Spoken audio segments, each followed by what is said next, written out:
porque en Cristo tu Hijo nos diste perdón. Aleluya, te alabamos, cuán grande es tu amor. Aleluya, te adoramos, bendito Señor.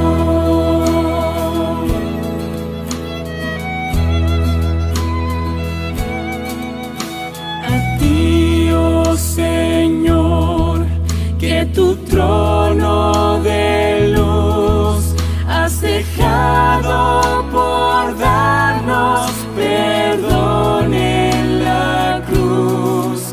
Aleluya, te alabamos, cuán grande es tu amor. Aleluya, te adoramos, bendito Señor.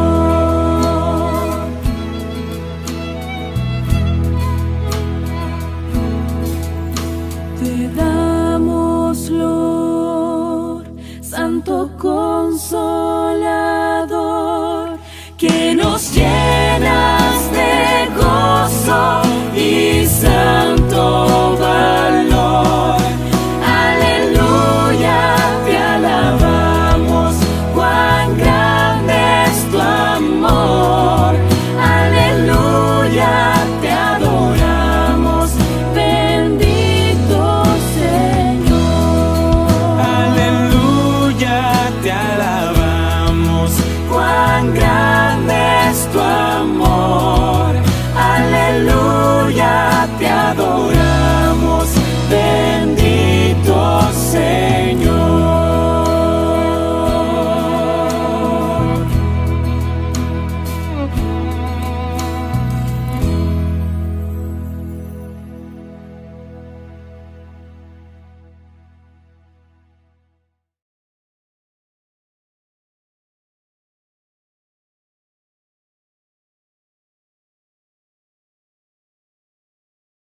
Hola, ¿qué tal mis queridos hermanos? Les saluda su pastor Homero Salazar.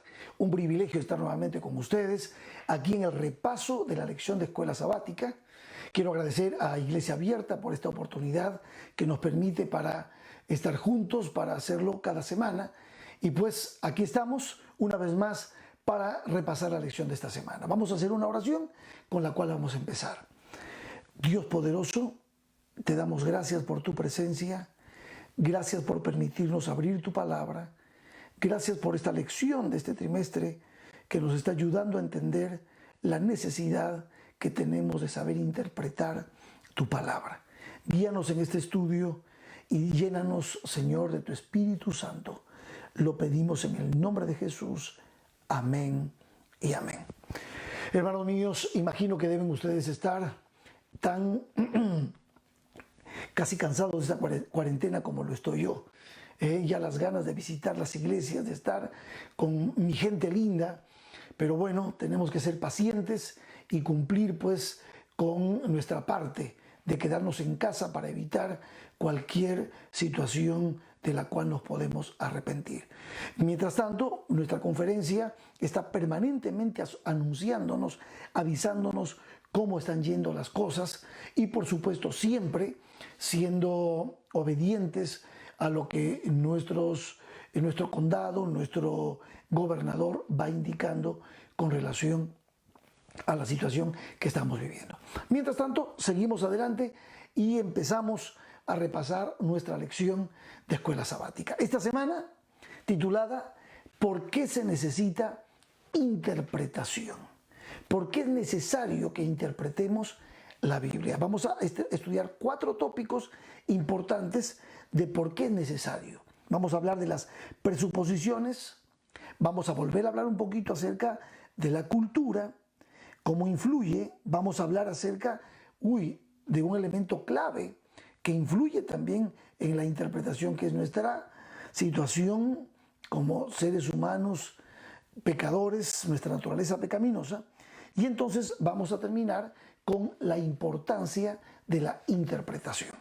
Esta semana nuestro texto de memoria estuvo en Hebreos 11:6 y decía: pero sin fe es imposible agradar a Dios, porque es necesario que el que se acerca a Dios crea que le hay y que es galardonador de los que le buscan.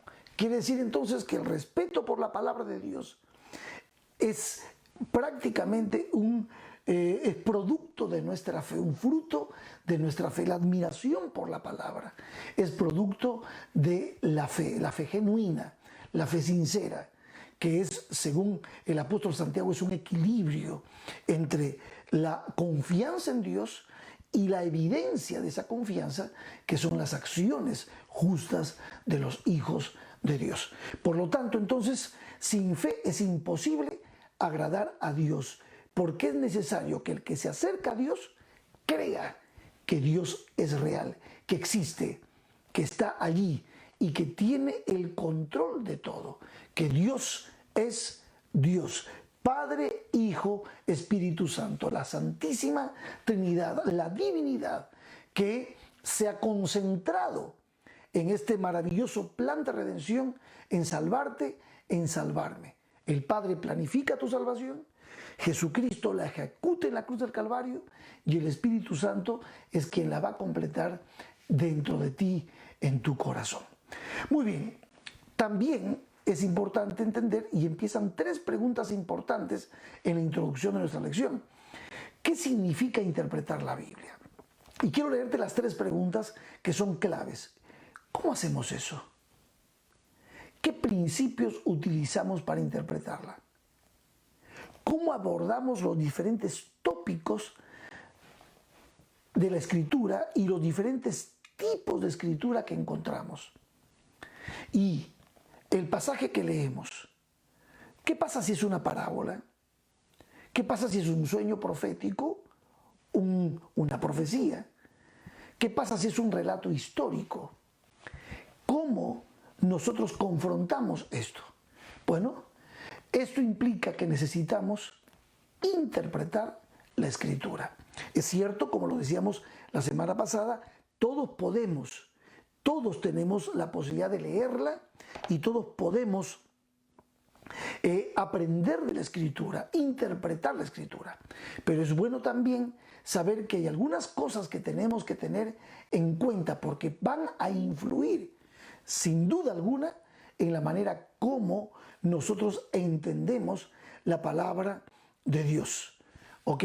Tenemos que ser muy cuidadosos. Hay un viejo ejemplo que alguien da cuando no tiene principios de interpretación, no tiene claro cómo es el proceso de interpretar, y hay ejemplos que algunas veces nos hacen sonreír. Hay algunos predicadores que han usado mucho estos ejemplos. Por ejemplo, esa persona que abre al azar la Biblia y dice, Judas fue y se ahorcó. Este es un ejemplo muy típico usado. Y después abre otro texto bíblico y entonces se encuentra y dice, ve y haz tú lo mismo. Oh, ¿qué tengo que hacer? Lo mismo que hizo Judas. Y va y busca otra vez al azar y de repente aparece un texto y el texto lo lee y dice, y lo que vas a hacer, hazlo pronto. Bueno, es así, y aunque produce una sonrisa esto, ¿es así como se interpreta la Biblia? No. Aunque sabemos que podemos leerla y entender muchas cosas de la Biblia, es importante saber también que necesitamos de la hermenéutica. La hermenéutica bíblica es justamente, son los principios de interpretación de la Escritura. ¿Para qué? Para que podamos entender que un texto sin su contexto es un pretexto.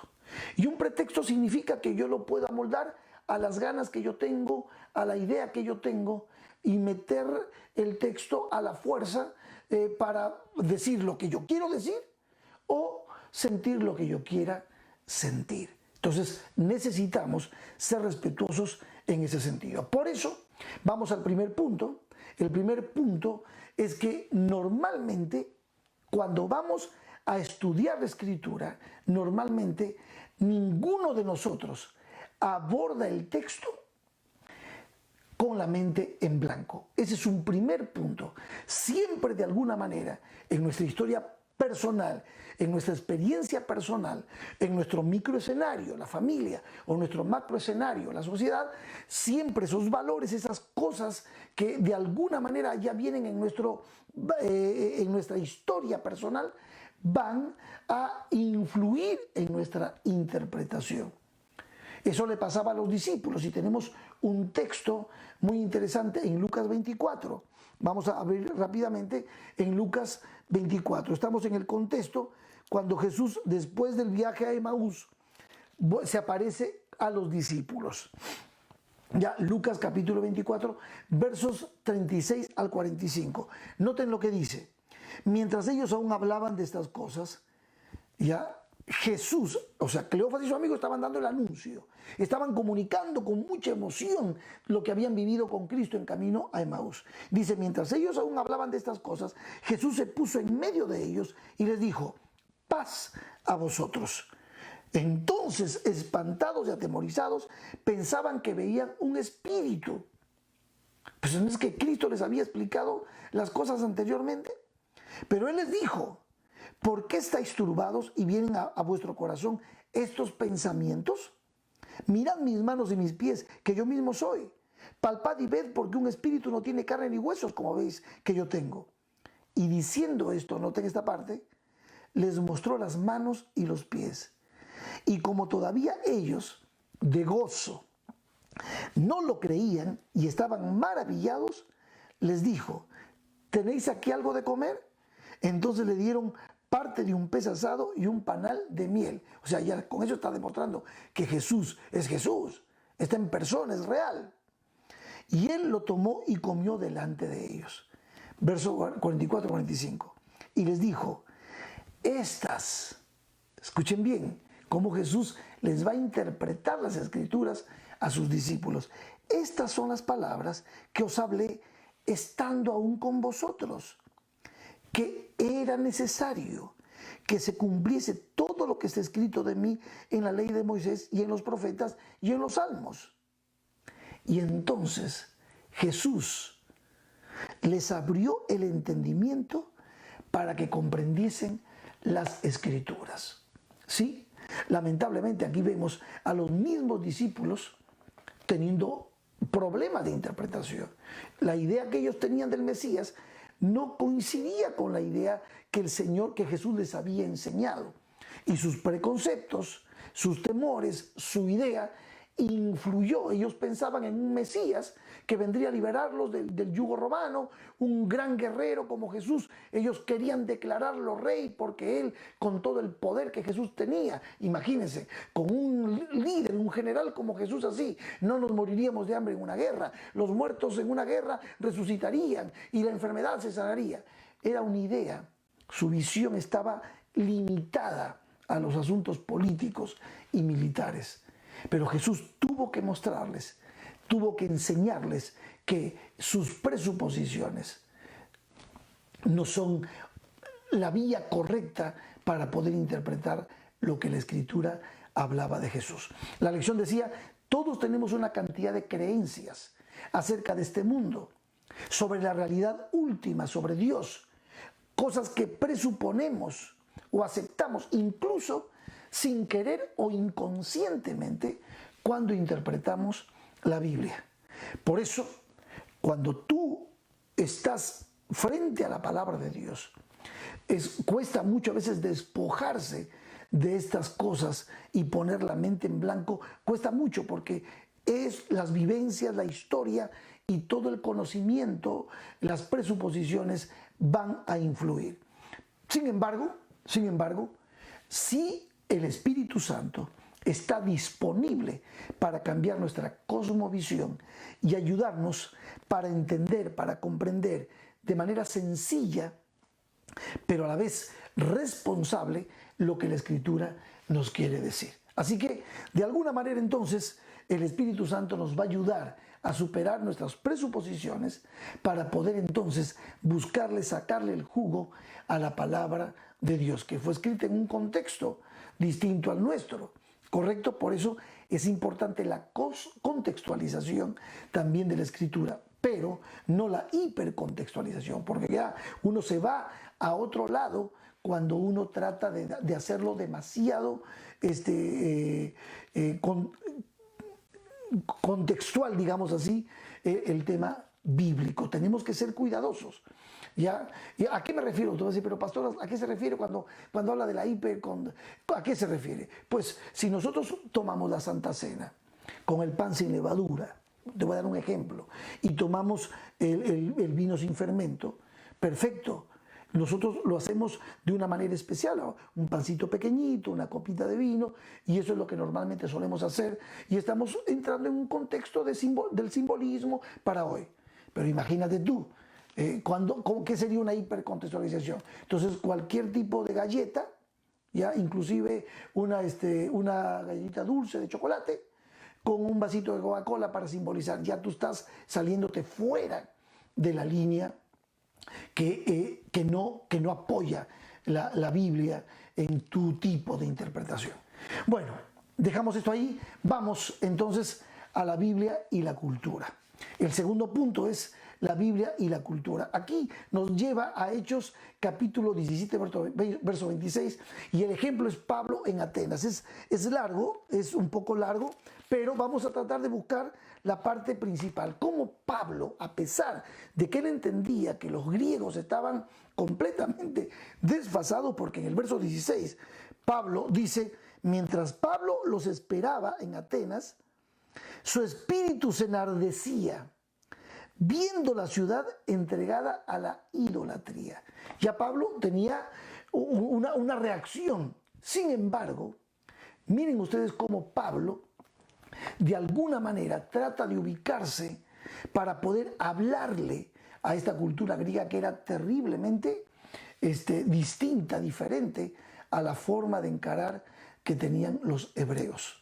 ¿Ya? Y entonces dice, el primer consejo de nuestra lección en esta parte es útil tener un conocimiento previo de la cultura del cercano oriente para comprender algunos de los pasajes bíblicos. Cada cultura tiene su forma de hacer las cosas, pero nosotros también necesitamos un poco conocer cómo funciona, cómo era la cultura hebrea, para poder entender lo que la Biblia nos quiere explicar, qué concepto tenían los hebreos de la vida, cómo era el concepto griego de la vida, el dualismo, el platónico, está completamente lejos de la visión holística, integral, que tenía el pensamiento hebreo con respecto a lo que es la vida. Entonces, de alguna manera, tenemos que ser cuidadosos y entender un poco las culturas. Pablo se ubica y miren lo que hace. Ya dice Pablo: así que discutí en la sinagoga con los judíos y piadosos y en la plaza cada día con los que concurrían. Y algunos filósofos de los epicúreos, que seguían a Epicuro, un filósofo que apuntaba mucho al placer, al hedonismo, y los estoicos eran mucho más razonables y apoyaban mucho el hecho de no fijarse tanto en las cosas que uno tenía como bienes. Y dice que disputaban ellos y ellos decían: ¿qué querrá decir este palabrero?, decían de Pablo. Y otros: parece que es predicador de nuevos dioses, porque les predicaba Pablo el evangelio de Jesús y la resurrección. Pablo en una cultura distinta, llevando el mensaje de Cristo. Ahora miren la sabiduría de Pablo. Dice: y tomándole, estaban interesados en este palabrero, le trajeron al Areópago, diciendo, al lugar donde ellos siempre tenían ese monte especial, donde ellos discutían y les encantaba hablar mucho, filosofar mucho. ¿Podremos saber de esta nueva enseñanza de la que hablas?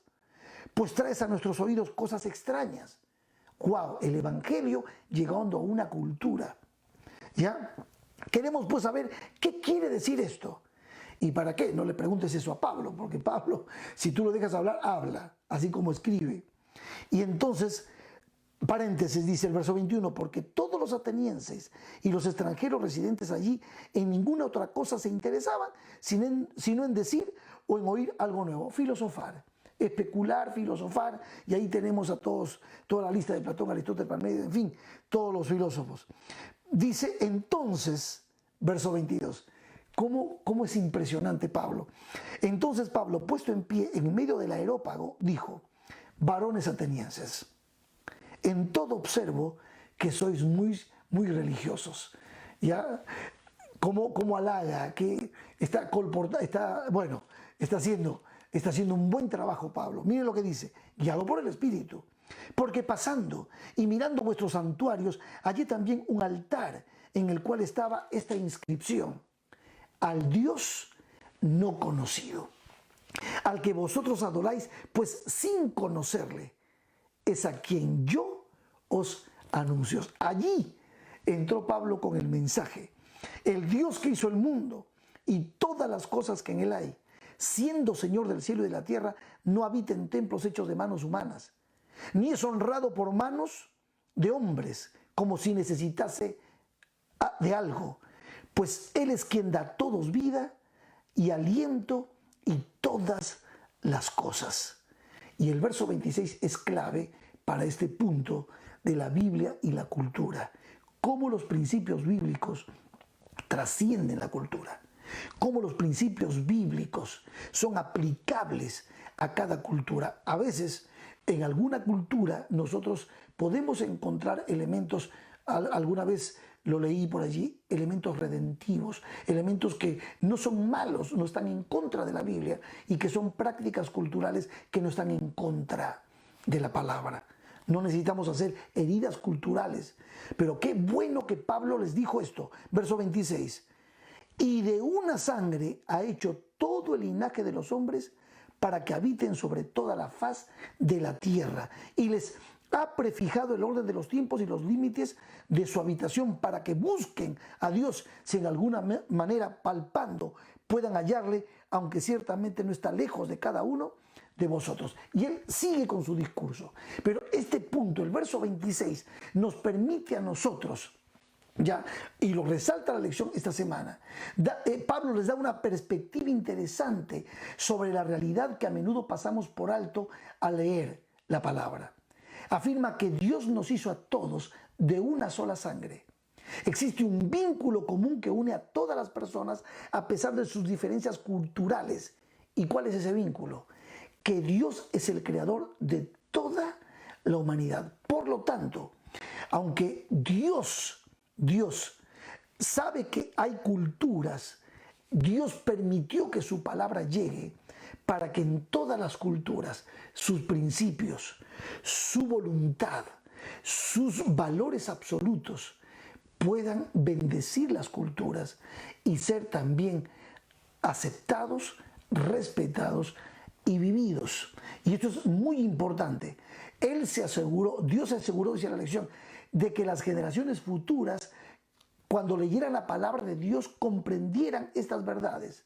Porque estas verdades, los principios divinos, trascienden lo local, lo cultural y trascienden también los tiempos. La palabra de Dios es viva y eficaz y más cortante que una espada de doble filo. Se seca la hierba, se marchita la flor, cambian muchas culturas, pero la palabra de Dios permanece para siempre. Así que, por lo tanto, nosotros, el mismo principio se aplica a las verdades de la palabra de Dios. Aunque la Biblia se escribió hace mucho tiempo en culturas muy diferentes a las nuestras, las verdades que contiene son relevantes para nosotros hoy, como para nuestros primeros receptores. Muy bien, ese es el segundo punto. Entonces, la Biblia trasciende la cultura, pero también la respeta. Sin embargo, estos principios son aplicables a nuestras culturas. Número 3, nuestra naturaleza pecaminosa caída también puede influir y va a influir posiblemente en la manera como interpretamos. A veces nosotros queremos hacer que la Biblia diga lo que a nosotros nos agrada, lo que queremos oír, y no vamos a estar dispuestos a adaptarnos al consejo bíblico. Santiago dice que nosotros a veces somos oidores olvidadizos. Tenemos que ser oidores y hacedores de la palabra. Santiago dice que la fe, sin poner nuestra vida en armonía con la palabra de Dios, o sea, sin acciones buenas y justas, es muerta. Lo mismo que las obras, podemos hacer cosas muy buenas, aún lo que está escrito en la Biblia, pero sin fe, las obras no sirven de nada. Hay un equilibrio maravilloso entre la fe puesta en acción. La fe y las obras van de la mano. Si tú dices que tienes fe en Dios, y si tu fe es solamente intelectual, como los demonios que creen y tiemblan, no sirve de nada. Pero la fe se perfecciona en las acciones. O sea, la evidencia de tu fe se muestra en tu disposición de poner tu vida en la línea, en los rieles maravillosos de la voluntad de Dios. Sin embargo, como dice nuestra lección, el pecado alteró, rompió, fracturó radicalmente nuestra relación con Dios. Por lo tanto, el pecado, nuestra naturaleza pecaminosa y nuestra naturaleza caída, de alguna manera afecta también nuestra capacidad de interpretar la Escritura. Nuestros pensamientos se han corrompido por el pecado y por lo tanto se cierran a la verdad de Dios. Pero gracias al Espíritu Santo, que el Espíritu Santo es el que nos guía a la verdad, que el Espíritu Santo es aquel que nos puede convencer de pecado, de justicia y de juicio, como dice Juan capítulo 16. Por lo tanto, nuestro orgullo, que muchas veces se interpone para poder exaltar la palabra de Dios y exaltarnos a nosotros mismos, concentrarnos en nosotros mismos, el Espíritu Santo puede cambiar tu estado en ese milagro maravilloso del reconocimiento, de la entrega, que ni siquiera es un milagro que tú generas, porque es algo que también lo produce el Espíritu Santo por medio de la palabra de Dios. Cuando el orgullo se interpone, muchas veces le hacemos decir a la Biblia lo que la Biblia no dice y queremos adaptar la Biblia a nuestra forma de pensar, y eso no puede ser así. Algunos, dice la lección, algunos tienden a escuchar solo aquellas ideas que les son atractivas, aunque éstas contradigan la voluntad revelada de Dios. Nunca va a faltar, ¿y cómo antes tenían muchas mujeres? Pues yo también tengo la libertad de tenerlas. La Biblia no dice ni aprueba esas cosas, pero muchas veces uno busca un pretexto en un texto para poder justificar sus propias concupiscencias y sus propias tendencias pecaminosas. En esta parte, nuestra lección ya nos pide que aceptemos y acerquémonos a la Biblia con fe, con sumisión, con entrega, sin una actitud crítica ni de duda. Que depongamos las armas del orgullo, las armas del yo, y vayamos a la palabra de Dios, de tal manera que podamos estar dispuestos a ser obedientes a ella. Ese es el tercer punto. También nuestra naturaleza caída puede jugarnos una mala pasada con relación a la interpretación de la Biblia. Cuando vamos a la palabra, debemos ir dispuestos a que Dios nos hable. Él nos habla a través de ella, con humildad, con reconocimiento de nuestro corazón de que no somos perfectos, y dejar que el Señor hable a nuestro corazón. Y así el Espíritu Santo transforma nuestro estado y usa la palabra de Dios y fija la verdad y hace que la verdad sea eficaz en nuestro corazón. Y así es como cambian todas nuestras ideas equivocadas que cargamos culturalmente, que cargamos por nuestro orgullo, y nuestro pecado que cargamos por nuestras presuposiciones.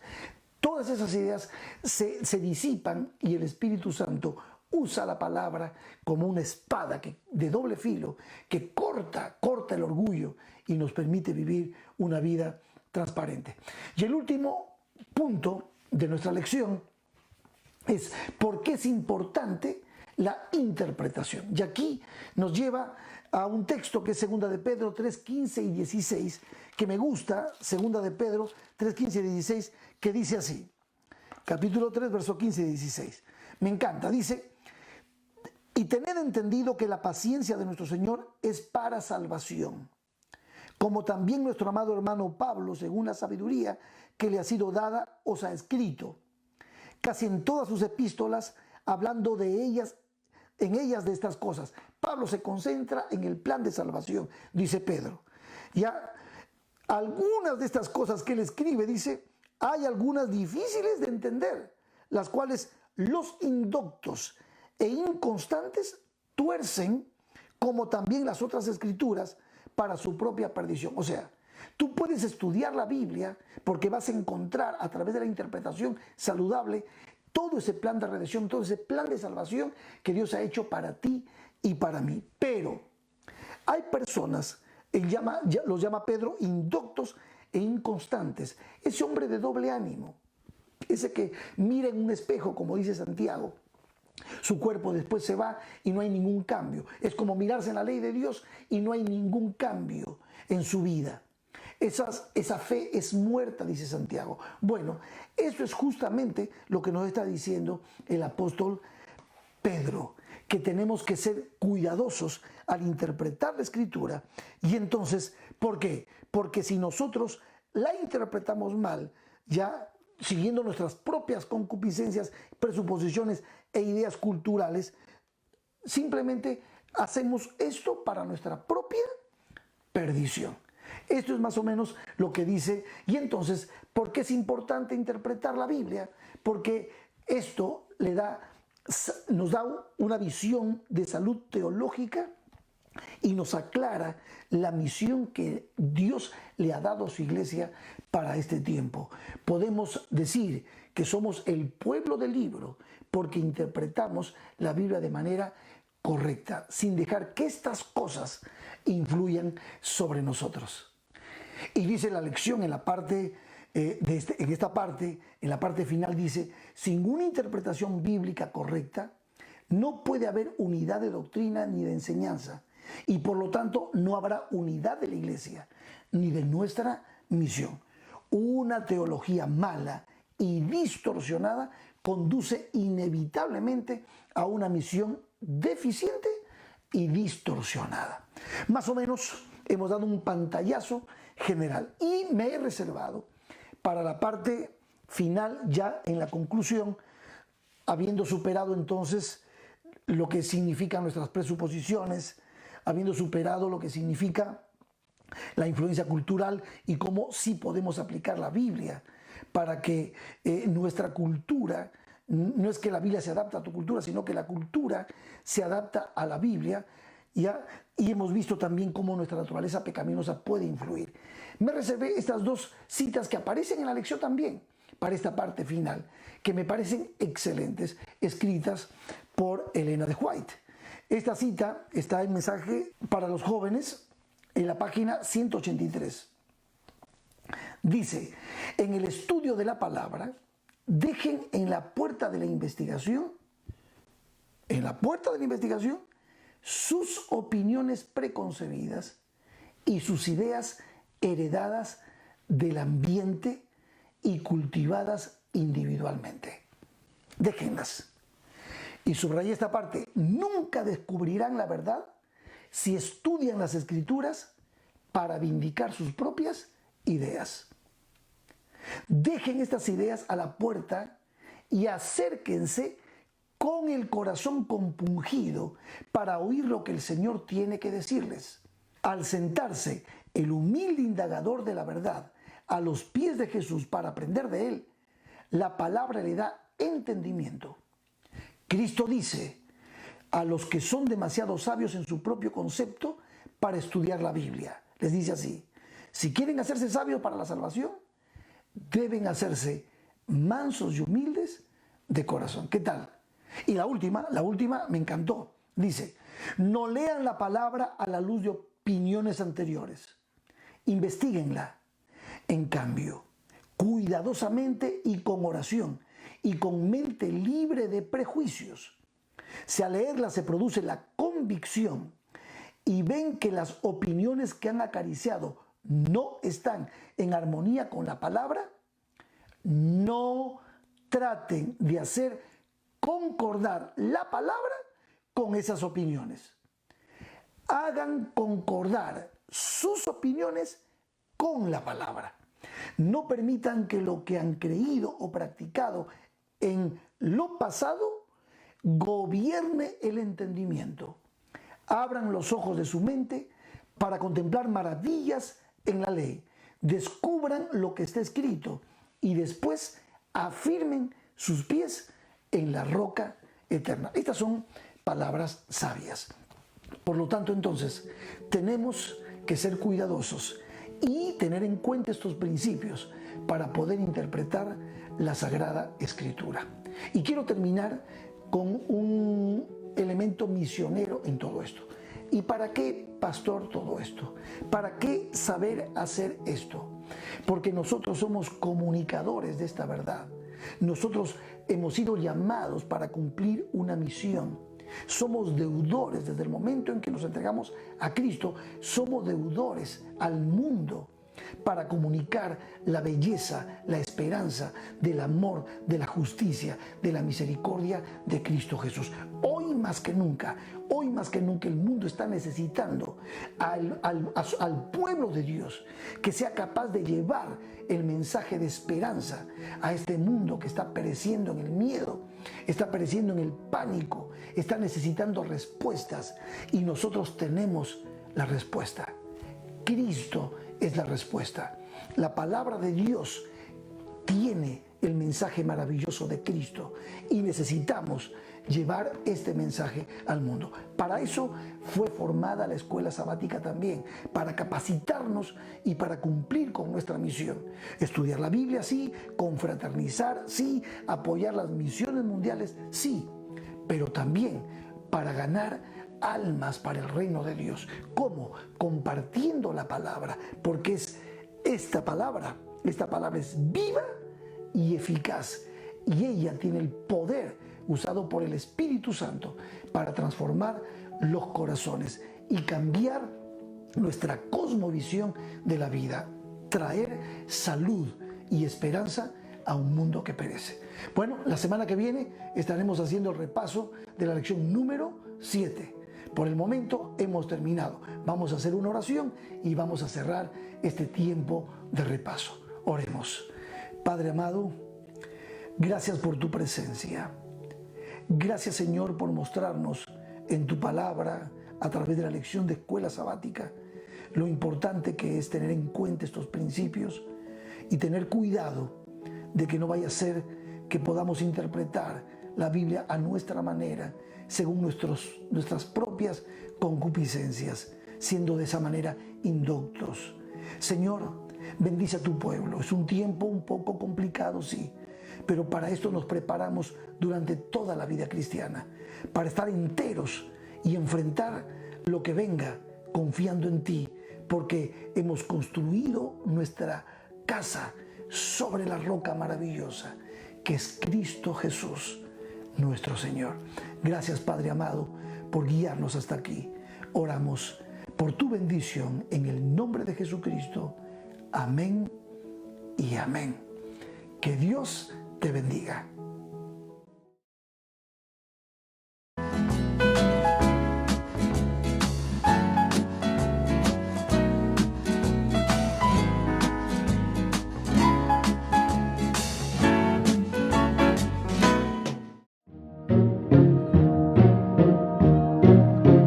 Dios desde el cielo se entristeció al ver que toda la humanidad le había dado la espalda, pues la tierra estaba llena de pecado y se había entregado a la maldad de su corazón. Pensando en esto, decidió enviar a su Hijo Jesús para que salvara a todo el mundo de sus pecados. No fue una decisión fácil, pues Jesús era su Hijo unigénito, su Hijo amado. Jesús, el Hijo de Dios, nació en esta tierra y fue el mejor regalo que hemos recibido. De niño, estuvo bajo el cuidado de José y María. Junto a ellos, creció en estatura y gracia para con Dios y para con los hombres, marcando la diferencia desde sus primeros días. Aunque Jesús fue como nosotros, Él nunca cometió pecado, pues tenía una relación constante con el Padre Celestial. Jesús empezó su ministerio, sanó enfermos, perdonó pecados e hizo milagros maravillosos, pero sobre todo, con su testimonio, predicaba sobre el amor de Dios y la vida eterna. Aunque Jesús tuvo la oportunidad de ser escuchado por multitudes, decidió aprovechar su estadía en la tierra para formar a 12 personas para que predicaran en el mundo entero lo que habían aprendido e hicieran mayores cosas de las que Él hizo. Pero esto no era todo. Hacía falta una última demostración de amor. Jesús debía morir en la cruz para ocupar nuestro lugar y traer libertad a toda la humanidad. Pero este no es el final de la historia. Al tercer día, de manera milagrosa, resucitó y culminó el plan perfecto de redención. Fue así como Jesús se convirtió en el héroe más importante de toda la humanidad.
gracia enviaré, dones Dios de fortaleza, gran bendición os daré. Lluvias de gracia, lluvias pedimos, Señor. Mándanos lluvias copiosas, lluvias del Consolador.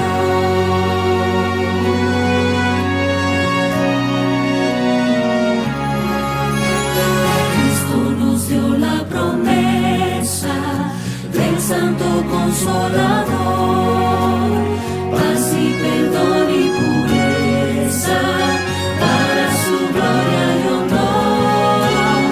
Lluvias de gracia, lluvias pedimos, Señor. Mándanos lluvias copiosas, lluvias del Consolador.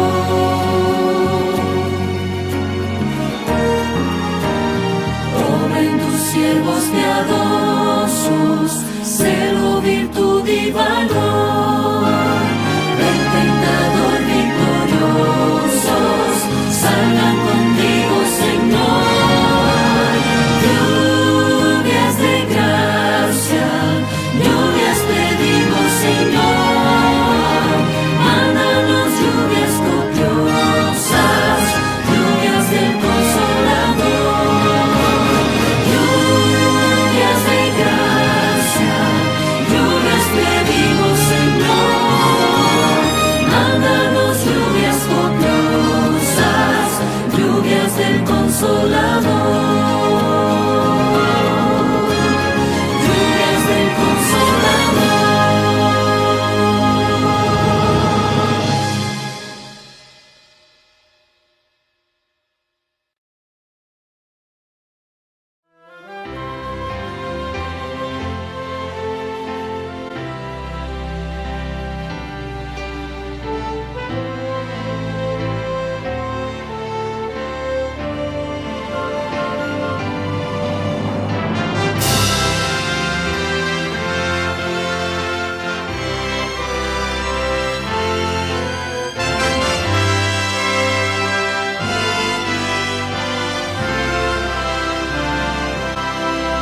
Días hay, no sé en qué triste te sientes y sin esperanza estás, pero existe un Dios que promete ayudarte y fuerza su alma tendrá. Nunca te rindas, Cristo ya viene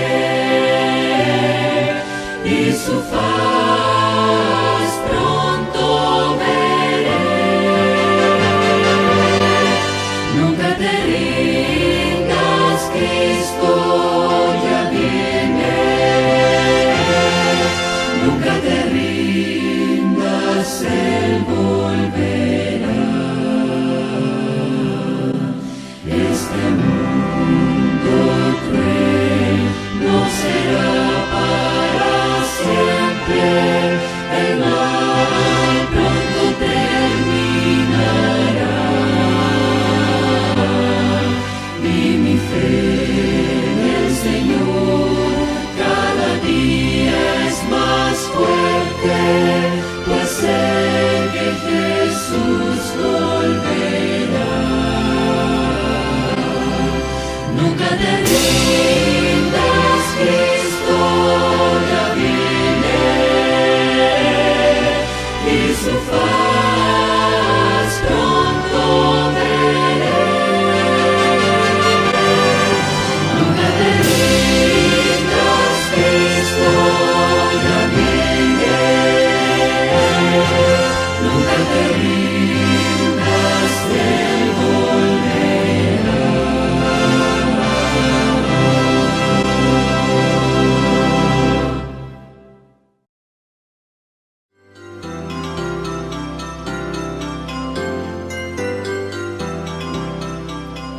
el monstruo, el cuco, el engendro, el ogro, Dependiendo de dónde seas, tendrá un nombre diferente, pero todos hemos pasado por esa etapa de tenerle miedo al monstruo, especialmente aquellos monstruos que se esconden en el closet, debajo de la cama o en el ático. En el día de hoy hablaremos un poco acerca de los miedos, cómo enfrentarlos, cómo entenderlos, y qué desea Dios que nosotros tengamos en nuestro corazón cuando hablamos de miedos o de preocupaciones que no nos permiten la ocupación o que no nos permiten crecer. ¿Qué tal? Mi nombre es Gamaliel Feliciano, doctor Gamaliel Feliciano, y estoy muy feliz de estar con ustedes en el día de hoy. Agradezco la oportunidad y confío en Dios que será una bendición mutua, una bendición tanto para ti como para mí. ¿Qué tal si comenzamos con una oración? ¿Oramos? Padre Santo, te doy gracias por tu amor, por tus cuidados, por tu protección aún en medio de esta situación que estamos pasando todos. Te ruego que nos ayudes a enfocarnos en tu palabra, a enfocarnos en tu amor, a enfocarnos en tu enseñanza en el día de hoy. Y que al terminar esta conversación podamos estar seguros de que no tenemos por qué temer. En el nombre de Jesús. Amén. Amén y amén. De seguro tú pasaste por eso. Cuando eras muy pequeñito no le tenías miedo a absolutamente nada. Los niños pequeños caminan por la oscuridad de la casa, una casa oscura, caminan por los pasillos sin ningún problema. Pero según vamos creciendo, como que eso va cambiando. Comenzamos a temerle a las cosas que tenemos a nuestro alrededor, incluyendo a esa misma oscuridad. Comenzamos a temerle a lo que vemos, a la sombra que vemos salir del closet, o si en nuestra casa hay un ático, le tenemos miedo también a los monstruos del ático. En el día de hoy yo quisiera que tomáramos ese nombre como algo figurativo, como una metáfora de lo que a veces nosotros, tú y yo, vivimos. Vivimos con monstruos en la azotea. Vivimos con miedos. Y a lo que quiero llegar con esto es que entendamos un poco qué es tener miedo. Habrá miedo bueno, habrá miedo malo. Cuando yo sé que hay un miedo bueno y hay un miedo malo, cuando yo sé que debo actuar o dejarlo pasar. ¿Qué dice la Biblia con respecto a la preocupación exagerada? A esa preocupación que no te permite la ocupación. Hoy yo quiero hablar de eso y quisiera que tú me acompañaras. Así que ve buscando lápiz y papel. Busca lápiz y papel, busca tu Biblia para que puedas marcar los versículos que estaremos compartiendo contigo en el día de hoy y que posteriormente, cuando esto termine, que tú puedas sentarte con tu familia y también estudiarlo por tu propia cuenta. ¿Te parece bien? ¿Están listos? Vamos allá. Saben que los miedos son una emoción básica que todo ser humano experimenta, pero aunque es básica, es una emoción bien intensa. Y comienzo con esta breve y general definición de lo que son los miedos, porque yo quiero que entiendas lo siguiente. Las emociones no son malas. Las emociones, lo que tú experimentas, incluyendo aquellas emociones que a veces pensamos que son dañinas, como el miedo, la ira, el enojo, la tristeza, etc. Esas emociones no son malas. Dios las colocó en su lugar para permitirnos a nosotros expresar ciertas cosas que de otra manera no podríamos expresarlas. Y que si no son expresadas, se explotarían de manera no funcional en otras áreas de nuestra vida. Y el miedo es una de estas. La emoción no es mala. Lo que hacemos con la emoción o lo que sentimos es lo que puede volverse no saludable. De hecho, hay miedos que son buenos y hay miedos que son malos. Y ambos miedos se producen ante una amenaza inminente e incluyen una reacción fisiológica.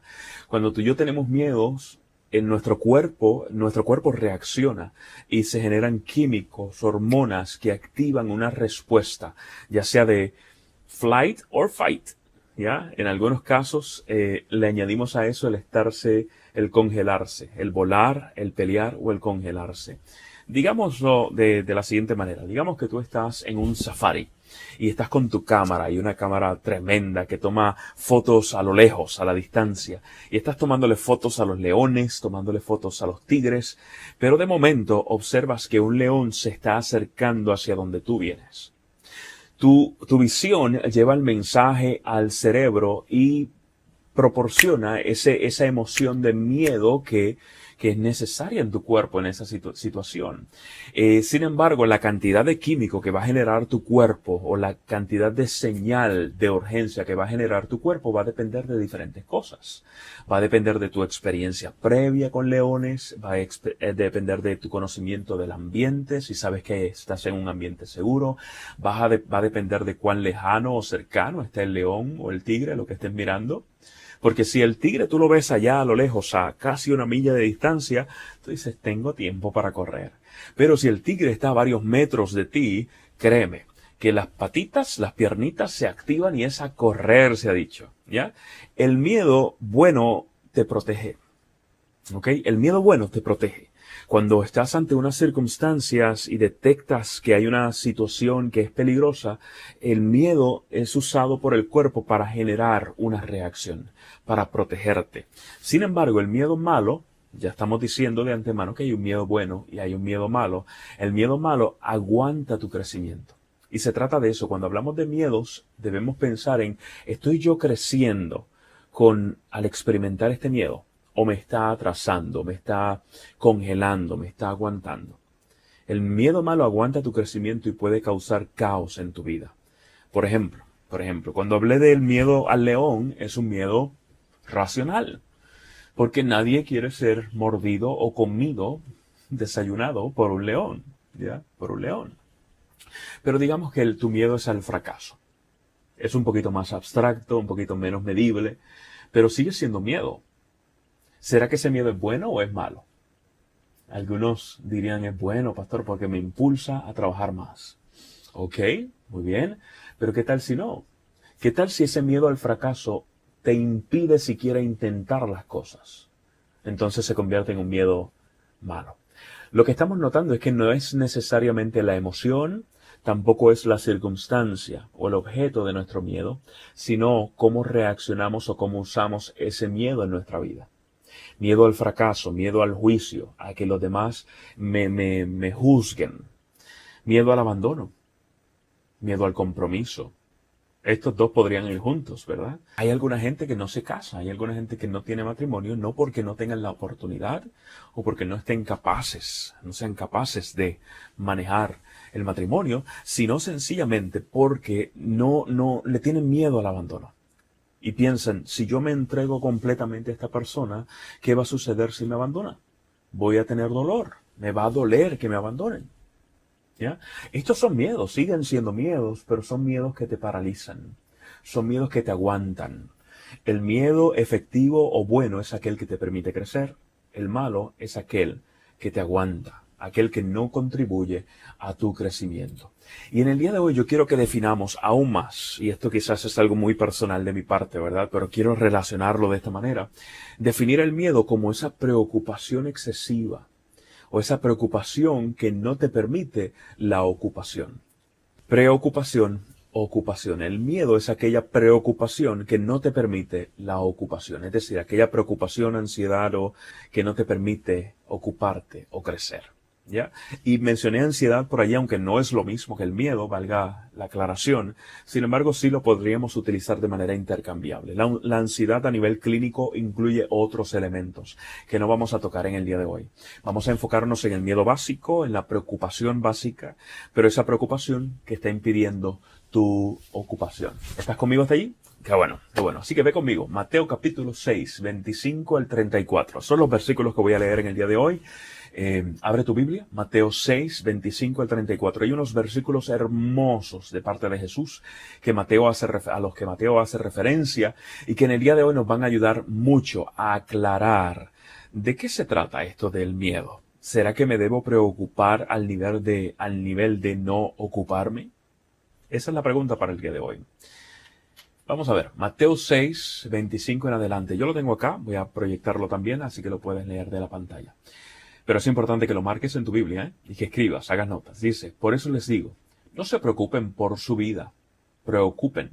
Ahí está la primera. No se preocupen por su vida, qué comerán o beberán, ni por su cuerpo, cómo se vestirán. ¿No tiene la vida más valor que la comida y el cuerpo más que la ropa? Fíjense en las aves del cielo, no siembran ni cosechan ni almacenan en graneros, sin embargo, el Padre Celestial las alimenta. ¿No valen ustedes mucho más que ellas? ¿Quién de ustedes, por mucho que se preocupe, puede añadir una sola hora al curso de su vida? ¿Y por qué se preocupan por la ropa? Observen cómo crecen los lirios del campo. No trabajan ni hilan. Sin embargo, les digo que ni siquiera Salomón, con todo su esplendor, se vestía como uno de ellos. Si así viste Dios a la hierba, que hoy está en el campo y mañana es arrojada al horno, ¿no hará mucho más por ustedes, gente de poca fe? Así que no se preocupen diciendo qué comeremos o qué beberemos o con qué nos vestiremos. Versículo 32. Los paganos andan tras todas estas cosas, pero el Padre Celestial sabe que ustedes las necesitan. Más bien, busquen primeramente el reino de Dios y su justicia, y todas estas cosas les serán añadidas. Por lo tanto, no se angustien por el mañana, el cual tendrá sus propios afanes. Cada día tiene ya sus problemas. Nosotros nos preocupamos todos los días y en cualquier lugar. Y aquí en estos versículos, noten qué lindo, el Señor nos está ordenando 3 veces a que no nos preocupemos, siendo la última un poquito más fuerte que solo preocuparse, la palabra que es utilizada. Ahora, ¿qué esto significa? Significa que no debe ser natural para nosotros el preocuparnos. Sí nos preocupamos y es natural dentro de nuestra pecaminosidad preocuparnos. Sin embargo, Dios no te creó para que andes preocupado al nivel de no poder ocuparte o que estés con miedo. El miedo no es algo que deba ser natural para el ser humano. Tristemente, a causa del pecado, llega a nuestra vida. Pero Dios no te creó para eso. Y lo que nos está enseñando aquí Jesús es que Dios nos puede llevar de donde estamos hasta donde Él desea que nosotros estemos. ¿Estás conmigo? Así que preocupación o miedo es cuando esa ansiedad está controlando tu vida. Cuando es tu dueño. Y hoy yo quiero compartir 3 cositas, 3 elementos que encontramos en estos versículos que te van a servir para desechar el miedo, para identificarlo, para desecharlo y para crecer. Y cuando hablo de desecharlo, recuerden que hablo del miedo malo. Hablo del miedo que te aguanta, el miedo que no te ayuda a crecer. El miedo bueno es aquel que te ayuda a crecer. El miedo malo es aquel que es la preocupación que no permite la ocupación. Yo creo que ya entendimos el principio. Y el primer punto que quiero compartirte es el siguiente.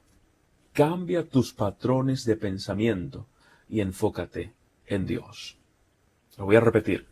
Cambia tus patrones de pensamiento y enfócate en Dios. Para liberarte del miedo, para liberarte de esa preocupación que no permite la ocupación, tienes que escoger uno de los 2 maestros, uno de los 2 señores que hay en tu vida. Y eso es una tarea diaria. Nosotros estamos en una guerra constante. Estamos en una guerra constante, familia. Quizás no la vemos completamente, no vemos los detalles, pero hay una guerra espiritual constante luchándose alrededor nuestro por nosotros. Y el miedo forma parte de esa guerra también. Cuando nosotros decidimos, no, yo no voy a preocuparme más de manera dañina, no voy a preocuparme al nivel de la no ocupación, porque de igual manera como hay un miedo malo y un miedo bueno, también hay una preocupación buena y hay una mala. La preocupación buena como el concern en inglés, que te lleva a actuar, que te lleva a crecer, que te lleva a moverte, que no te paraliza, esa es buena. Pero yo no estoy hablando de esa, yo estoy hablando de la preocupación que no permite la ocupación. Recuerda la frase, ¿ya te la aprendiste? Preocupación que no permite la ocupación. Eso es miedo, miedo malo, miedo que te paraliza. ¿Cómo yo puedo deshacerme de eso? Bueno, empieza por escoger uno de los 2 señores. Si te estaba diciendo que estamos en una guerra espiritual y escoger el miedo o no tener miedo, ese miedo malo, es parte de esa guerra espiritual. Nosotros estamos alimentando 2 leones a nuestro lado. Uno que es el Señor y su voluntad y otro que es el yo y por lo tanto abrirle la puerta a Satanás. Uno de esos 2 leones debe morir en nuestra vida. Tú escoges cuál de los 2 leones va a morir y cuál va a vivir. ¿Y cómo tú escoges eso? Alimentando el correcto. Alimentando el correcto. Miren estos versículos. Allí en el versículo 22 al 24 se nos habla de que el ojo es la lámpara del cuerpo. Y cuando el ojo está saludable, el cuerpo está lleno de luz. Pero si el ojo está no saludable, el cuerpo va a estar lleno de oscuridad. Está hablando acerca de enfoque. Está hablando de luz u oscuridad. Está hablando de que escojas uno de los 2 caminos. Uno de los 2 caminos. No podemos, familia, nosotros caminar sin pensar sin pensar correctamente dónde debemos estar. Y yo creo firmemente que Dios te está llamando en el día de hoy a que escojas qué Dios vas a servir. Estos versículos que leímos son el contexto a lo que leímos al principio. Comenzamos a leer desde el versículo 25, hago referencia al 22 al 24. Habla de enfoque, habla del ojo, habla de nota propósito. ¿Estás mirando al objeto correcto? ¿Estás mirando al objeto correcto? No podemos tener dos maestros, porque tener dos maestros o intentar tener dos maestros, no es posible tener dos maestros. O muere el yo en ti, o muere Jesús. O vive el yo o vive Cristo en ti. No hay otra opción. Pero a veces pensamos en nuestra humanidad, pensamos que podemos jugar con los dos maestros, y alimentar el yo, alimentar a Satanás y alimentar a Jesús también, y estar tranquilos. No, la Biblia nos dice, no podemos ser tibios, o frío o caliente, pero tibio. No es negocio, no es posible. Entonces, una de las cosas que hace el intentar, tener dos maestros es que crea esa preocupación que no permite la ocupación. Es que crea ese miedo que tú y yo no queremos en nuestra vida. Ese miedo que nos consume, ese miedo que no nos ayuda a entender la prioridad de Dios, el propósito de Dios para nuestra vida, y por lo tanto nos quita el sentido de vida. Su naturaleza, la naturaleza de Dios es amor. Y cuando hablamos de temor o de miedo, cuando hablamos de esa preocupación que no permite la ocupación, cuando hablamos de ese afán que nos controla la vida y que se ha vuelto nuestro dueño, estamos diciéndole a Dios, tu amor no tiene lugar en mi vida, porque yo estoy lleno de temor, yo estoy lleno de miedo. Cuando nosotros decimos, por el contrario, Señor, yo quiero de tu amor, la Biblia nos promete que el amor va a echar afuera el temor. Entonces se trata de enfoque, se trata de caminar con Dios, de vivir con Dios. Pero hay algo también que nosotros debemos hacer. No debemos espiritualizar este asunto al nivel de eliminar las acciones humanas que nos corresponden. Porque ciertamente Dios está aquí para ayudarte, Dios está aquí para darte todos los recursos que necesitas, pero siendo que su naturaleza es amor, que Él es amor, Él no te va a forzar. El amor no obliga. Y tú y yo debemos decidir trabajar ciertas cosas que nos corresponden a nosotros. Una de esas cosas es el confrontar ciertas ideas irracionales que tenemos en nuestra mente. Cuando hablamos de ideas irracionales, son ideas preconcebidas o ideas desarrolladas que no tienen fundamento, que no tienen lógica, y por la cual nosotros nos ponemos ansiosos, nos preocupamos al nivel de la no ocupación o entramos en miedo. Cuando hablaba del ejemplo del león corriendo hacia ti, eso no es una idea irracional. Es bastante real. Y si no te mueves, te come. Pero hay otros elementos que son quizás en algunas ocasiones un poco más abstractos que nosotros debemos tomar en cuenta, que son irracionales y que nos hacen mucho daño. Por ejemplo, tener la idea de que Dios no me perdona porque ya he pecado mucho o porque mi pasado fue muy terrible es irracional. Ahora más en relaciones humanas, tener el pensamiento de que tengo que caerle bien a todo el mundo o que todo el mundo me tiene que amar o me tiene que aceptar como soy, son ideas irracionales. Vamos un poquito más a nuestro contexto actual. Pensar que aquel que se me acerca está contagiado es una idea irracional.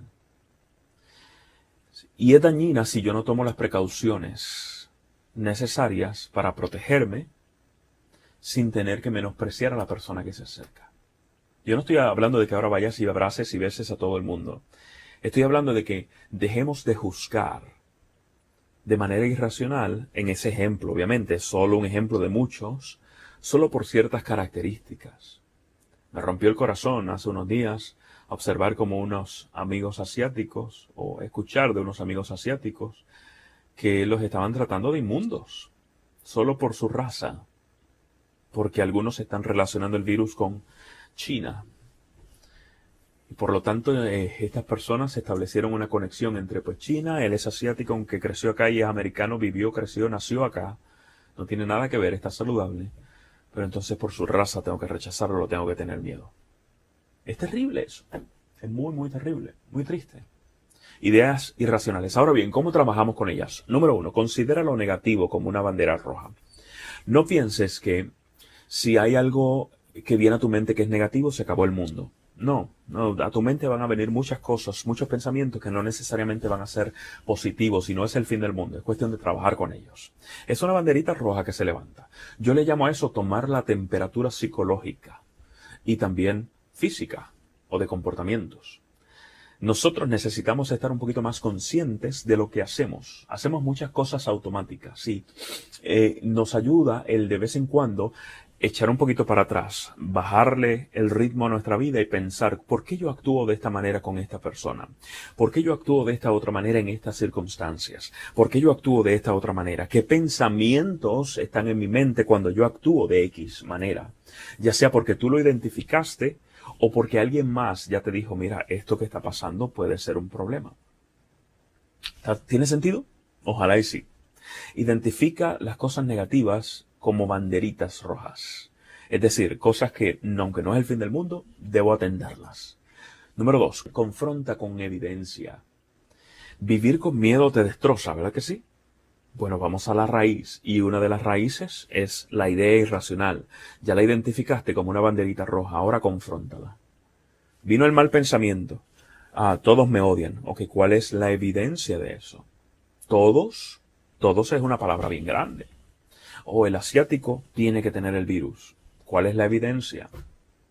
Solo un pensamiento de que vino de allá y porque él tiene los ojos rasgados quizás o facciones orientales, aunque es vecino tuyo de toda la vida, ¿va a tenerlo? ¿Entiendes? Confronta con evidencia. Número 3, cambia la negatividad por una afirmación positiva. Cambia la negatividad por una afirmación positiva. Te voy a dar un ejemplo que yo sé que a muchos les ha tocado en este tiempo que estamos viviendo. Tristemente, por las circunstancias, no todo el mundo puede trabajar desde su casa. Así que están sin trabajos, algunos de manera temporera, otros ya de manera permanente. Y están pasando por circunstancias bien difíciles.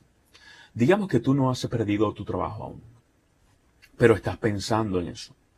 Y te está afectando en tu desempeño laboral, porque estás pensando, ¿y si pierdo mi trabajo? ¿Y si pierdo mi trabajo? Ese es el peor de los escenarios, ¿verdad? ¿Y si pierdo mi trabajo? ¿Qué sería cambiar la negatividad o la frase negativa por una afirmación positiva? Sería ser realista y decir, ok, es posible, puede pasar, pero no se acaba el mundo. ¿Podría yo encontrar otro trabajo? Yo encontré este, sea que me haya tardado en encontrarlo o que haya sido rápido, encontré trabajo. ¿Qué más puedo hacer? ¿A quién tengo que me pueda apoyar? Principalmente, Dios es mi proveedor. ¿Notan? Todos esos elementos son afirmaciones positivas que pueden sustituir la negatividad. Y eso nos lleva al cuarto punto, muy conectado a este. Medita en Jesús. Identifica cómo Dios nos da la fortaleza. Dios nos da la fortaleza. Ciertamente debemos ser realistas, debemos cuidarnos, porque eso es parte de ser responsables, espiritualmente hablando. Dios nos dice, mira, cuídate, porque estoy poniendo gente con sabiduría, gente honorable a tu alrededor que te está guiando en el proceso para que estés bien, haz caso. Y no solo por eso, sino porque tú debes amar a tu prójimo, y cuidarte a ti es cuidarlos a ellos. ¿Bien? Sin embargo, aún en medio de todas esas condiciones o todos esos medios que estoy utilizando para cuidarme, nunca debo olvidar que al final del día, Dios es nuestra fortaleza, es quien nos protege, es quien nos cuida. Y no tenemos por qué temer. ¿Ok? Adicional a eso, puedes pedir consejo, puedes pedir guía. Nosotros no somos islas. Es importante conectar con otra gente. Y sea amable contigo mismo. No seas tan cruel contigo mismo, tan duro contigo mismo o contigo misma. Sea amable, date amor, date amor.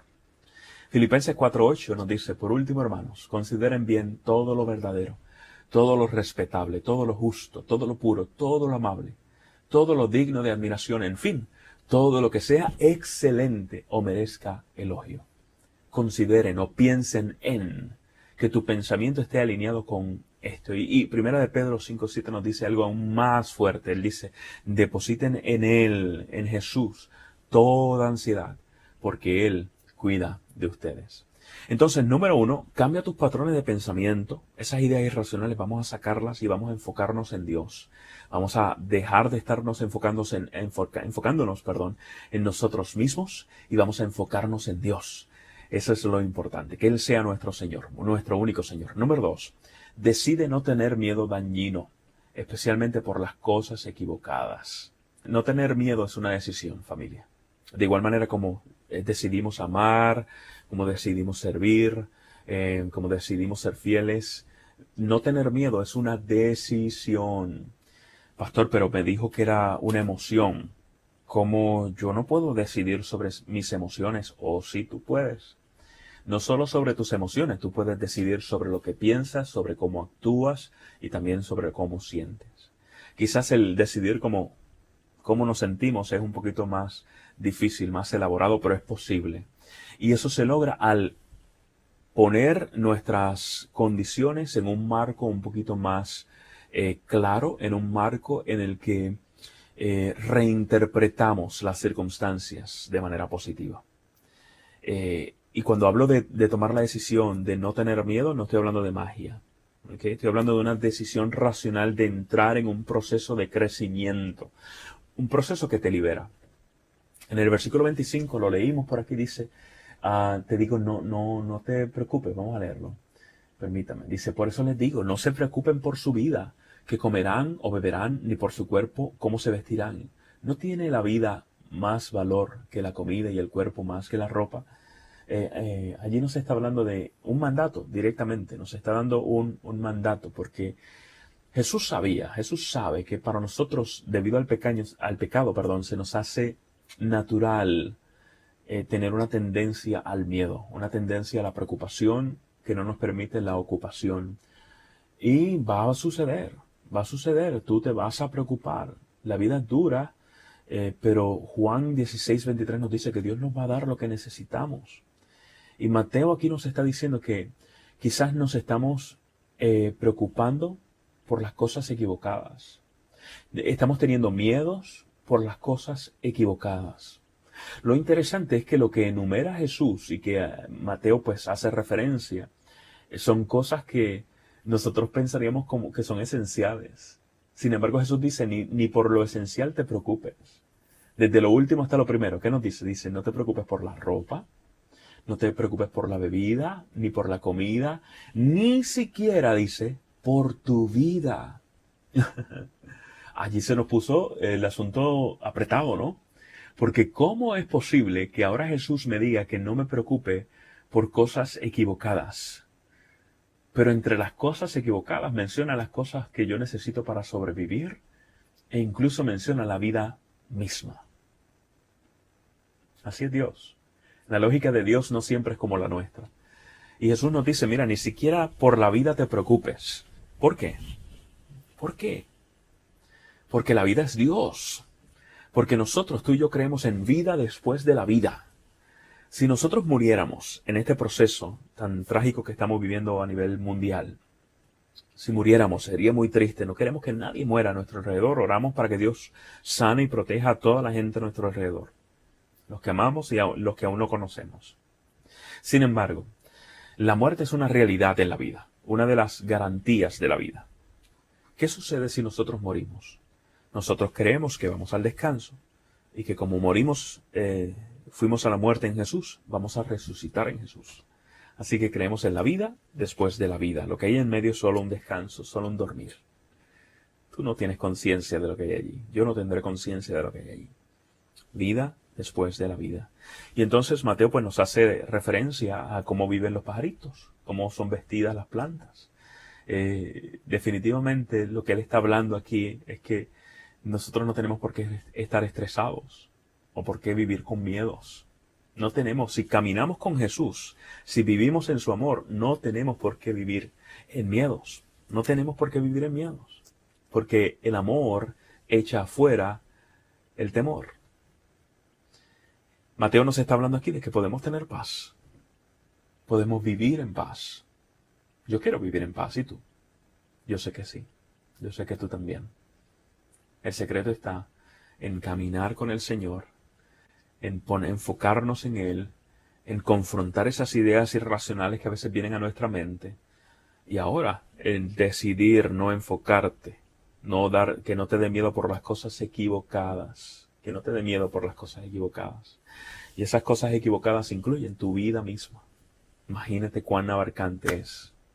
Dentro de este punto yo quiero compartir contigo 2 elementos que te van a ayudar a moverte en esa dirección de no preocuparte por las cosas equivocadas. Número 1, identifica, en inglés le llamamos triggers, o los propulsores, quizás sea en español, los triggers. Identifica los triggers. ¿Qué es lo que te está causando el miedo o la ansiedad? ¿Qué es lo que te está causando la preocupación que no te lleva a la ocupación? ¿Ya? Una vez tú identifiques esas cosas, escríbelas. Una de las cosas que yo siempre tengo es un journal. No tengo aquí el mío que uso ahora mismo, pero son libretitas como esta, ¿ya? Pequeñas. Y en ella yo doblo una hoja, por lo menos una vez semanal, doblo una hoja así, y allí escribo las bendiciones que Dios me da esa semana. Ya es un ejercicio mental para crear conciencia, pero también una de las cosas que puedo hacer allí es que identifico aquellas situaciones que he identificado que me producen un poco de miedo o ansiedad. El escribirlas me ayudará a ser más intencional para trabajarlas, ¿ok? Y una de las cosas que debes hacer cuando identifiques esos triggers es minimizar tu exposición a ellos sin que afecte tu funcionalidad, ¿ok? No se trata de que, pastor, me da ansiedad entrar a un ascensor. Pues no entres a un ascensor por el resto de tu vida. No. Puedes minimizarlo, el uso del ascensor, sin que afecte tu funcionalidad. ¿Okay? Puedes utilizar la escalera, no hay problema. Pero el día que no haya escalera y solo hay ascensor, en el nombre de Jesús, tú vas a entrar y vas a decir, vamos a darle. De hecho, mientras usas la escalera, de vez en cuando, ve usando el ascensor para que te vayas desensibilizando. En psicología le hablamos de un término llamado desensibilización sistemática, que no es otra cosa, se utiliza para lidiar con las fobias y los miedos, que exponerte. No es otra cosa que exponerte a lo que te causa el miedo, a ese trigger, pero de manera paulatina, no de golpe. Ya, los hispanos no siempre sabemos cómo hacerlo de manera sistemática, ¿no? Cuando éramos pequeños quizás íbamos al río y si teníamos miedo, nuestro papá nos agarraba y nos tiraba. Los papás más crueles. Aprende a nadar de una vez y por todas. Aprendíamos porque aprendíamos, pero el susto era bien grande y a veces el trauma nos seguía por varios años. No fue mi caso. Y número 2, muévete hacia adelante. Y es parte de lo que te estoy hablando. Muévete hacia adelante en términos de progreso y de crecimiento.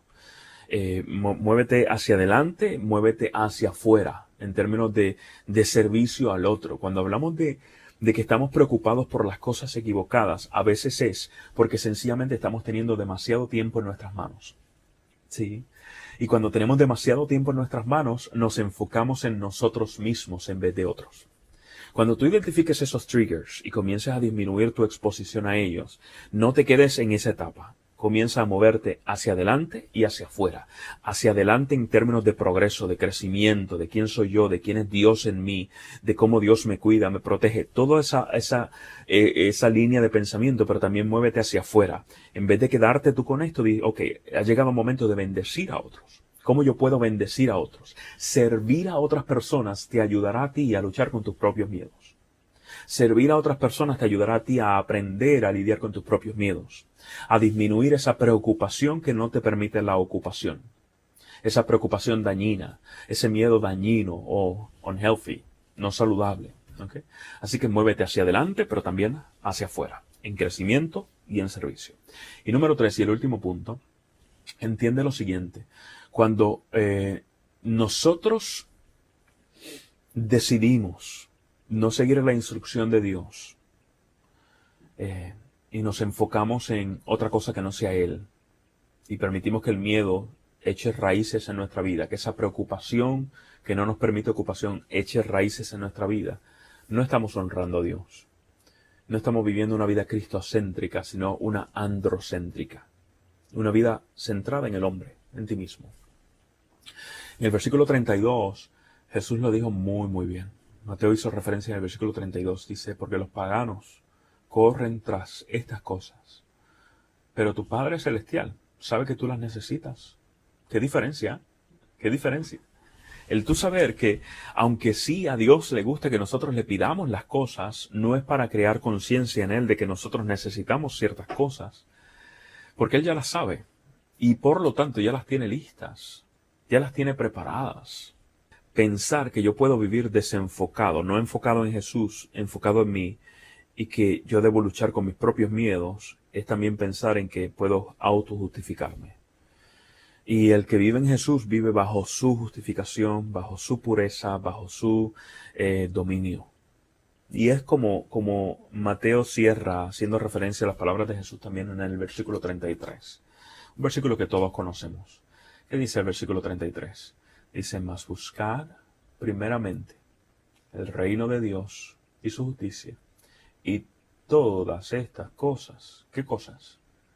Ya, las cosas por las cuales tienes miedo, las cosas por las cuales estás preocupado, todas estas cosas os serán añadidas.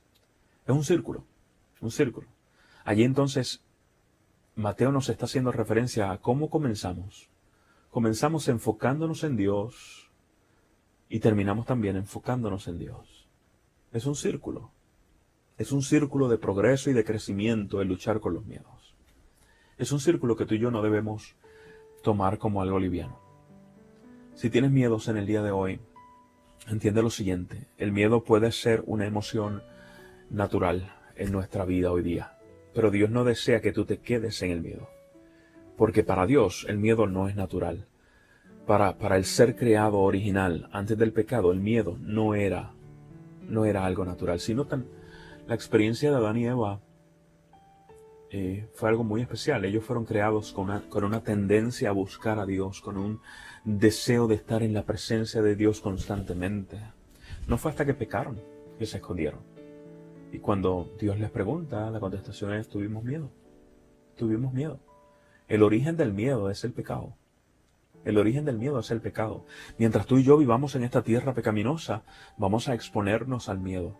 Pero yo quiero que tú recuerda siempre, por favor, Dios no te creó para que tengas miedo. Y Dios te va a recrear, Dios te va a transformar, te va a renovar y te llevará a esa condición original que disfrutaron Adán y Eva antes del pecado, donde no tendremos miedo por completo. Mientras eso llega, ¿qué tal si identificamos qué miedos estamos teniendo, qué preocupaciones estamos teniendo? Si son miedos buenos o miedos malos. Si son preocupaciones que nos ayudan a crecer o son preocupaciones que evitan la ocupación. Una preocupación que evita la ocupación. Y sea donde sea que estés, procura trabajarlo apropiadamente. Si son miedos malos, comienza a enfocarte en Dios. Establece ese ojo espiritual, comienza a enfocarlo. Y no solo eso, no solo te enfoques en Dios, pero también trabaja los patrones de pensamiento y de conducta que estás teniendo. A través de confrontar las ideas irracionales de las cuales ya hablamos, donde vas a considerar lo negativo como una banderita, no es el fin del mundo, pero hay que trabajarlo, donde vas a confrontar con evidencia, donde vas a cambiar la negatividad por una declaración, una afirmación positiva, donde vas a meditar en Jesús, a identificar cómo Él te da fortaleza, donde vas a pedir consejo y guía a las personas que te pueden ayudar a tu alrededor, quizás a tus pastores, o algún consejero, algún psicólogo, algún mentor, alguna persona con experiencia, y que vas a ser amable contigo mismo en el proceso. Pero no te vas a quedar con ese punto. El segundo punto, tú vas a entender que debes decidir, debes tomar una decisión racional y emocional de no tener miedo. De no tener miedo. Y vas a identificar los triggers, lo que te propulsa esos miedos, y vas a bajar la intensidad allí, vas a dejar de exponerte tanto, pero no te vas a quedar allí, vas a moverte hacia adelante, en crecimiento, en progreso, y también hacia afuera, en servicio a los demás. Porque cuando creces es inevitable tú servir. El cristiano que no sirve a otras personas, realmente yo no sé si podemos llamarle cristianos. Así que es importante servir. Es importante servir. Y finalmente aprendimos que Dios no desea que tú estés en miedo. Porque Él es tu Padre. Él es tu Padre y Él sabe lo que tú necesitas. Tu provisión está segura. Tu provisión está segura y tú también estás seguro. En Jesús. Así que no te preocupes, los paganos se preocupan, los paganos corren tras esas cosas, tras su vida, tras la comida, tras la bebida, tras la vestimenta. Ellos corren tras esas cosas porque tienen miedo. Pero tú y yo no tenemos por qué tener miedo, porque Dios es nuestro proveedor. Así que nuevamente, busca primeramente el reino de Dios y su justicia, y las demás cosas os serán añadidas. Para evitar tener el miedo, busca. Esa es la frase. Para evitar tener miedo, busca. Ese es el verbo. Busca. Busca en la mañana, busca en la tarde, busca en la noche. Busca su reino, busca su justicia. Entiende que su justicia es una persona. Jesús, busca a Jesús. Búscale hoy, búscale mañana, búscale siempre. Búscalo y no tengas miedo. Esos monstruos en el ático no tienen por qué dominar tu vida, porque Dios es el que entra con luz. ¿Recuerdan lo que hacíamos con nuestros niños pequeños o lo que hacían nuestros padres con nosotros? Papá, el monstruo está debajo de la cama. Vamos a buscar un flashlight, vamos a encender la luz, vamos a abrir el closet, vamos a quitar la frazada, vamos a mirar. Déjame demostrarte que no hay por qué temer. Papá está en el ático, vamos a subir, vamos a mirar, vamos a examinar. Déjame demostrarte que no hay por qué temer. Y es lo que Dios está haciendo contigo en el día de hoy. Ojalá y este proceso de estar encerraditos, de no exponernos a ciertas cosas, no se convierta en un generador de miedos para ti. No se convierta en un ático lleno de monstruos, sino que se convierta en la oportunidad que Dios nos da para recordar cuánto Él nos ama, para recordar cuán protegidos estamos en Él, para recordar que no tenemos por qué preocuparnos, que no tenemos por qué tener miedo, que si llega alguna preocupación, que sea una preocupación que impulse a la ocupación, que si llega algún miedo, que sea un miedo transformado a lo bueno, un miedo que nos ayude a crecer. Ojalá y esto te haya ayudado. Estoy a las órdenes, saben que les amamos en Jesús. Será hasta la próxima. Bye bye. Nunca te rindas,